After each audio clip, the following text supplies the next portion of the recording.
Na prática, concordamos geralmente que em recorrer a um método que, na verdade, é uma convenção. Então, como que, na prática, essas reavaliações de investimentos são realizadas, né? São através de convenções. E o que seriam essas convenções? Diz o Keynes, seria simplesmente supor que a situação existente dos negócios continuará por tempo indefinido, a não ser que tenhamos razões concretas para esperar uma mudança, né? Então,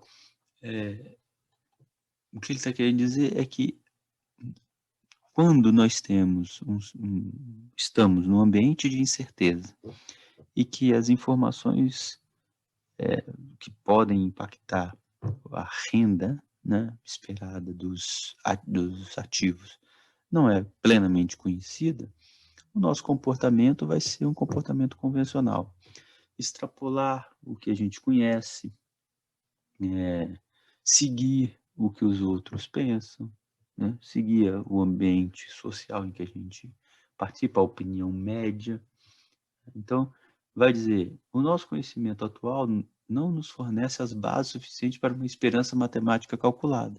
Então, não vai ser aquela racionalidade convencional, né? Baseada em fatores meramente de prospecção, de probabilidades. De fato, diz o Keynes, nas avaliações de mercado intervém toda a espécie de considerações que são de modo algum relevantes para a renda esperada. Então, expectativas as mais esdrúxulas sobre eventos mais esdrúxulos podem afetar a renda esperada e o comportamento dos agentes, né? Por causa das convenções. Quer dizer, convenções aí é uma opinião média formada por extrapolação do que a gente conhece, por partilhar de uma mesma visão de mundo dos pares, enfim. Então, vai dizer o que? Se existem mercados organizados de investimento, e desde que possamos confiar na continuação do argumento, o investidor pode legitimamente encorajar-se com a ideia de que não corre outro risco senão aquele de uma variação efetiva nas condições do futuro imediato. Então, os mercados financeiros organizados dão a impressão para todos os indivíduos de que eles têm ativos líquidos, ou seja, que eles podem se desfazer rapidamente caso aquela convenção que prevalecia quando ele tomou a decisão de aplicar naquelas ações deixa de valer. Se aquelas convenções deixam de valer, eles podem rever sua posição, vender suas posições, por exemplo. Então, continua o Keynes. Deste modo, o investimento torna-se razoavelmente seguro para o investidor individual em períodos curtos, tá? E, por consequência, para uma sucessão de tais períodos, por mais numerosos que sejam, desde que ele possa razoavelmente confiar na validade do raciocínio, né, da convenção, e, portanto, tenha a oportunidade de rever suas decisões e modificar o investimento antes que haja tempo suficiente para que ocorram grandes alterações.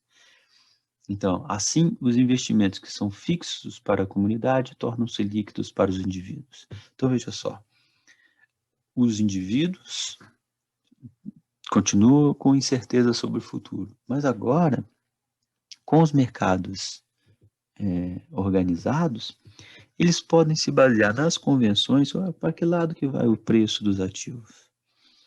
Então, ele se baseia nessas convenções para tomar suas posições. Quais ações que eu vou adquirir? De que empresas? E quais as posições que eu vou assumir? Então, com a ideia subjacente, implícita, né, por detrás dessa decisão, de que se novas informações vierem e alterarem aquela convenção, ele pode rapidamente alterar sua posição. Então, isso que o Keynes está querendo dizer. Os investimentos que são fixos para a comunidade, quer dizer, a ação representa uma empresa, sei lá, de automóveis, de estrada de ferro, seja o que for. Para a comunidade, você não consegue se desfazer daquela, né, para a sociedade, você não desfaz daqueles ativos fixos. Mas para o indivíduo, ele pode alterar, né, sair e vender aquelas ações da empresa, sei lá, de ferroviária para outra empresa qualquer, de alimentos, por exemplo. Né? Então, por isso que ele diz, os investimentos são fixos para a comunidade, mas eles são líquidos para o indivíduo porque ele tem a sensação de que ele pode se desfazer dessas ações a qualquer momento. A sensação não, ele pode se desfazer, então é líquido para ele. Ele pode alterar o seu portfólio a hora que bem desejar. Então, mas veja, vai dizer o que? É a precariedade que cria uma parte considerável do problema contemporâneo de obtenção de um volume suficiente de investimentos. O que ele quer dizer com isso? Que veja, a convenção é muito facilmente modificável. Então, os agentes podem sair de uma ação para outra ou até se retirar do mercado e deixar as ações então despencarem todas, o que pode criar um problema de instabilidade, né, no mercado financeiro. Mas ao que se deve essa instabilidade? Prestem bem atenção nessa minha pergunta. Pensem bem. Ao que se deve essa instabilidade? O que é o fator estrutural dessa instabilidade? Pensem nisso. Já vou voltar a isso. Veja, normalmente as pessoas pensam que o fator, ou os fatores provocadores dessa instabilidade são esses que eu vou falar agora, mas não são. Então, porque o Keynes está claro dizendo, olha, podemos mencionar brevemente alguns dos fatores que agravam a precariedade, a instabilidade do sistema financeiro, ou a potencial instabilidade do sistema financeiro. Agravam, mas não determinam, ou não são os fundamentos dessa instabilidade. Digamos assim, é uma certa característica, que eu já falei dela, dos mercados financeiros que levam à instabilidade. Esses fatores aqui só agravam. Inclusive, são aquelas características que permitem esses fatores aqui. Quais são esses fatores que agravam, mas não determinam? Não são os determinantes, só agravam. Então, por exemplo, o Keynes sugere, o primeiro fator seria um aumento no número de investidores que nada sabem do mercado empresarial real em que aqueles negócios são realizados. Então, é o sujeito que investe em petróleo, mas não sabe nada do mercado de petróleo. Então, como ele não sabe nada sobre aquilo ali, qualquer flutuação que poderia ser normal para alguém que conhece o que está acontecendo, ele toma como definitivo. Ou, agora eu vou ganhar rios de dinheiro quando é uma coisa momentânea. Ou vou perder rios de dinheiro quando também é uma coisa momentânea, enfim. Então, são investidores que não entendem nada do negócio que estão aplicando, mas eles podem comprar e vender ações. Né? Segundo fator que pode aumentar a instabilidade, flutuações de curto prazo nos lucros nos investimentos existentes. Então, eventos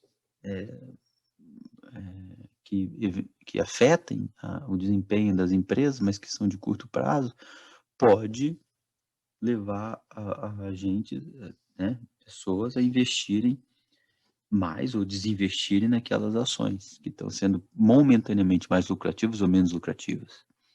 Né? Então, eu quis aqui um exemplo de que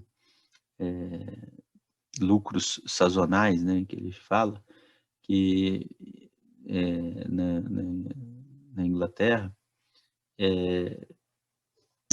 os feriados bancários acabam aumentando o valor de mercado do sistema ferroviário, porque muita gente vai usar o sistema ferroviário, vai ter maior rentabilidade, maior receita, e aí as ações de companhias ferroviárias aumentam nos feriados bancários.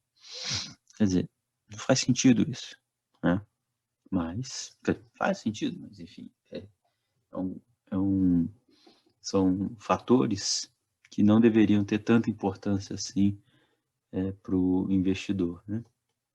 Porque não afetam tanto a rentabilidade de longo prazo da empresa, né? Mera coincidência. Uma avaliação convencional fruto da psicologia de massa de um grande número de indivíduos ignorantes. Então, veja só, pessoas que não entendem nada do sistema de mercado de capitais, mas vão por notícias, vão por moda, enfim, investem numa psicologia de massa, como ele está dizendo, né? Sei lá, alguém na televisão fala, investe nesses... Agora está na hora de investir na bolsa, agora está... esse tipo de comportamento pode afetar a avaliação das ações e o resultado, né, da Bolsa de Valores. Mas o que nos dá menos relevância a esses três aqui, né, aqui investidores ignorantes, investidores, Maria vai com as outras, eventos fortuitos, esses são eventos que podem ampliar, agravar a instabilidade do sistema financeiro, mas não são decisivos. Nem este aqui é decisivo, número 4. Mas o Keynes dá alguma importância para ele, a gente já vai ver por quê.